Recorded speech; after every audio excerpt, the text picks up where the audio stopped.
अस्सलाम वालेकुम, मेरा नाम है आमिर शजील सुजुकी रावल मोटर से। आज हम बात करेंगे सुजुकी जेन्युइन इंजन कूलेंट के बारे में। गाड़ी के रेडिएटर में इंजन कूलेंट बहुत जरूरी है क्योंकि ये एंटी फ्रीज होता है और -32 डिग्री तक ये जमता नहीं है।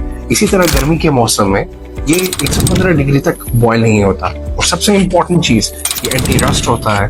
इसके इस्तेमाल से आप अपनी गाड़ी को, रेडिएटर और इंजन को जंग से महफूज रख सकते हैं। सो आज ही इंजन कूलेंट का इस्तेमाल कीजिए और अपनी गाड़ी के इंजन को महफूज रखिए।